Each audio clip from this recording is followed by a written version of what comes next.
अस्सलाम वालेकुम everyone, welcome to my channel मेरे ख्वाब और इसकी इस्लामिक ताबीर। आज एक नई वीडियो लेकर हाजिर हुई हूँ जिसमें आपको बताया जाएगा कि ख्वाब में मरहम का देखना कैसा है। चले शुरू करते हैं आज की वीडियो। ख्वाब में मरहम का देखना।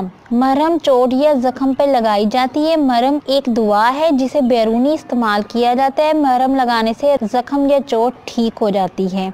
और इसको ख्वाब में देखना कैसा है। बकौल हजरत इब्ने सिरीन रहमतुल्लाह अलैहिस्सलाम ने फरमाया कि अगर कोई ख्वाब में देखे कि इसने चोट या जख्मी जिस्म पे मरहम रखी है, इसके कारे दीन की खैर और इस्लाह पे दलील है। और अगर देखे कि इसने मरहम को खाया है, दलील है कि वो हराम माल खाएगा या इसको गम और अंधो पहुंचेगा, नुकसान या मुसीबत या परेशानी इसको मिलेगी। और अगर साहिब ख्वाब देखे इसने या इसको किसी ने मरहम दी है तो दलील है कि वो लोगों को खैर और मुनाफा पहुंचाएगा या इससे लोगों को खैर और मुनाफा हासिल होगा। उम्मीद करती हूँ अल्लाह तबारक तआला आपका ख्वाब आपके हक में बेहतर करे और उम्मीद करती हूँ कि आपको ये वीडियो अच्छी लगी होगी। तो इस वीडियो को लाइक करें, शेयर करें और सब्सक्राइब करें। और अगर कोई सवाल करना हो इस वीडियो के मुतालिक या किसी भी ख्वाब की कोई ताबीर मालूम करना चाहते हैं तो नीचे कमेंट्स में कर सकते हैं। Thanks for watching and supporting video. Allah Hafiz.